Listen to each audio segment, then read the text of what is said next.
আমি কথা বললে অনেক কথাই বলতে পারি। এই সিটি মিল, আজকের সাবজেক্টটা হচ্ছে সিটি মিলের প্রসঙ্গে। তা আমি বেশি কথা বলবো না, একটি কথার মধ্যে শেষ করব। সেটা হলে আজকে যারা আমরা এখানে সমবেত হয়েছি, কি এর উদ্দেশ্যে? ব্যবসায়ীদের, আমাকে বলতে দিন, আমাকে আপনি বললেন, ব্যবসায়ীদের সহযোগিতার উদ্দেশ্যে। কিন্তু আমি আপনাদের কাছে প্রশ্ন রেখে যাই, এখান থেকে যাওয়ার পর যদি এখানকার ব্যবসায়ীদের ক্ষতি করে, তাহলে ওই যে একটা কথা আছে যে আমি বিচার দেব, উপকার পাবো কোথায়? আমি শরীরে মলম দেব, যে গা হবে, আমার উপকার হবে কোথায়? আমি বলতে চাই যে সিটি মিল যখন চিনির দাম 3800 টাকা হলো, কি করলো? আমাদের প্রত্যেকের একটা গাড়িতে 5 লক্ষ টাকা করে বেশি নিল। আজকে একটা গাড়িতে 8-7 লক্ষ টাকা লেস হয়ে গেছে। আপনার কাছে ডিউ আছে, ভয় নিব। আপনি আজ কোথায় যাবেন? আমার এমন জানা আছে, সিটি মিল যখন মারা যায়, এক ভদ্রলোকের কাছে ফোন ছিল, আমি সামনে বলতে পারবো, এই সিটি মিলের বড় সিটি মিলের তো ছেলে একটাই, বলছিল আমি তোমার বাবার জানাজায় যেতে পারি না, তুমি আমার লাইফকে স্পয়েল করে দিছো, তুমি আমার জীবনকে বরবাদ করে দিছো, তুমি আমার ফ্যামিলিকে বরবাদ করে দিছো, আমি কেন তোমার বাবার কাছে যাবো? তখন সে ফোন রেখে দিয়েছিল। এই হাসান সাহেব নিজে ফোন করছিল, আমি কথা ছিলাম, আমি যেতে পারি না, আমার কত কোটি টাকা লস হয়েছে। কার জন্য লস হয়েছে? তোমার জন্য লস হয়েছে। তোমার বাবা প্রাইস ইনক্রিজ করে দিচ্ছে। আজকে আমি এই ব্যবসায়ীদের সমাজ ব্যবস্থার কাছে প্রশ্ন রেখে যাই, আজকে যে লাখ টাকা লস হয়েছে, তারা কি জামানিস্তা দিছে? এবং যারা যাবেন তাদের প্রতি আমার হার্ডলি রিকোয়েস্ট যে তাদের কাছে প্রশ্ন করে, এত কোটি টাকা লস হয়েছে, তুমি প্রাইস ইনক্রিজ করে নিলা এত কোটি টাকা, আজকে ওই ব্যবসায়ীতে এত কোটি টাকা লস হয়েছে, তুমি ভালো সময় তোমার আছে, মন্দের সময় তুমি একবার দাও না। এটাই কি তোমার কার্যাবলী? এটাই কি তোমার সংকট? এটাই কি তোমার ব্যবসায়ীদের অঙ্গ সংগঠনকে সঙ্গে নিয়ে তুমি ব্যবসায়ীদেরকে ধ্বংস করে দিচ্ছ? আজকে ব্যবসায়ীরা কই যাবে?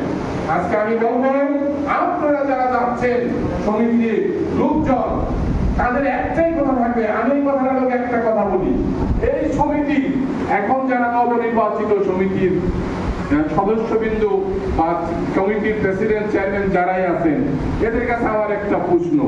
আমি আমার এক চাচাকে বলছি কি, চাচা আপনি আমার আপন চাচা, আপনি এই কাজটা করছেন কেন? কি তোমার বাবা করছে? তখন তাহলে আমার বাবা তো নাই। তখন আমার চাচাকে আর কথা বলতে পারলাম না।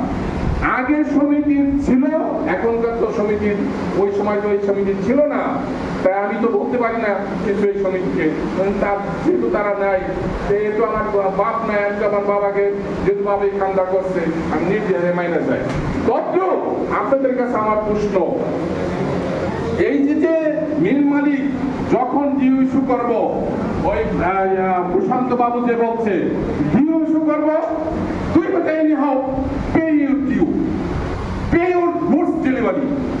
তুই টাকা নিছস কি নিছস না, তুই টাকা পাইছস কি পাইছস না, আমি তোর সাথে আই নেবার কোনটা তুই ডিউ, আমি ডিউ নিয়ে যাবো, তুই আমার মাল দিবি।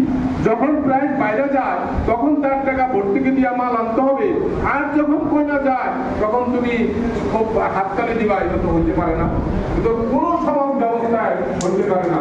আমি আরেকটা কথা বলবো, আমার ভুল হলে ক্ষমা করবেন। আমাদের দেখেন, বর্তমানে ফিলিস্তিন, ব্যবসায়ী ভাইরা একটু শুনবেন, বর্তমানে ফিলিস্তিন এবং ইরান যুদ্ধ হচ্ছে। ইরান, সেই ইরানের মধ্যেই আসলে মুনাফেক ধরা পড়ছে। আপনারা দেখেন ইউটিউব, ইরানের মধ্যেই কিন্তু মুনাফেক বসে আছে, সে মুনাফেককে ধরছে। আমি ব্যবসায়ীদেরকে বলবো, আপনারা যাবেন সিটি গ্রুপে, আপনারা সুন্দর কথা বলবেন, আর আপনারা যদি আমাদের মধ্যে মুনাফিকি করেন, তাইলে আমাদের ভয় রাখবো। আমি কোথায় যাবো, আমার যাওয়ার কোনো শেষ নাই। আমি ব্যবসায়ীদেরকে বলবো, ব্যবসায়ীদেরকে বলবো, আরেকটা কথা বলি, শেষ করছি। আমি ব্যবসায়ীদেরকে বলবো, আমি এমন কথা বলতে পারি, আপনারা আশ্চর্য হয়ে যাবেন। আমার 100 গাড়ি মাল সিরিয়াল দেওয়া, আমার মাল ডেলিভারি হয় না, আমি মিলে দাঁড়ানো, কিন্তু আরেক দাদার মাল আমার সামনে ডেলিভারি হচ্ছে। এটা কে করছে? সিটি গ্রুপের কর্মচারী করে নাই? আমি ওখানে দাঁড়ানো রাখছিলাম, আমার মাল ডেলিভারি হচ্ছে না, কিন্তু আরেক দাদার মাল ডেলিভারি হচ্ছে। আমাকে শেষ করতে দিবেন।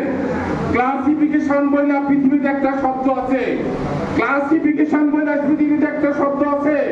যদি আপনার সন্তানের সাথে আপনি ক্লাসিফিকেশন করেন, তাহলে সেই বৈষম্যের জন্য আপনিও দায়ী থাকবেন, দেখবেন সন্তানরা আপনি ভালোবাসবে না। আমি আজকে জানতে চাই, সিটি গ্রুপ বাংলাদেশের বৃহৎ শিল্প প্রতিষ্ঠান এবং সবচেয়ে ফেমাস শিল্প প্রতিষ্ঠান, আজকে কেন সিটি গ্রুপের কাছে মিটিং করতে আমার আপনার কাছে প্রশ্ন রেখে গেলাম? সিটি গ্রুপের জন্য আজকে কেন আমাদের কাছে সিটি গ্রুপ প্রশ্ন করতে হয়, যাইতে হয়, মাই মিটিং ডাকতেন? আরেকটা কথা বলি, আপনার বিপদের সময় আপনাকে কেউ জিজ্ঞেস করবে না, কিন্তু সুসময় সবাই আপনাকে বলবে। ন্যাশনাল ব্যাংকে আমি নামই বলে দেই, ঊর্ধ্বতন কর্মকর্তা আমাকে ফোন দিয়েছে যে ভাই আমি যে বন্ড পেছু আমার এখানে আসছিও, আপনার টাকা দেন। আমি বললাম স্যার আপনার বন্ড আসতে হলে আমার কাছে ফোন দিয়ে কথা বলতে হয় না। কেন? আমরা তখন ইউনিভার্সিটিতে পড়াশোনা করতাম, তো বন্ড কেনার জন্য আমরা রাস্তায় 2, 4, 5 হাজার 20 হাজার টাকা নিয়ে ঘুরে ঘুরে কিনতাম। আপনি ইচ্ছা করলে বন্ড বেচতে পারবেন না। কেন? আমি আপনার বন্ড কেউ নিবে না। কেন নিব না? আপনি তো দুধ দিন, আপনি দুদিন আপনার টাকা দিয়ে কেমন টাকা দিতে পারবেন? আমি সেমনিকে বলতেছি, এই সিটি গ্রুপের দুর্দিনের জন্য কে দায়ী? দুর্দিনের জন্য কে দায়ী? আমাকে আজকে মিটিং করতে হয় না, আমাকে কথা বলতে হয় না। আমি তো সিটি গ্রুপের তেল কিনবো না, আমি তো চিনি কিনবো না। আপনার বাসায়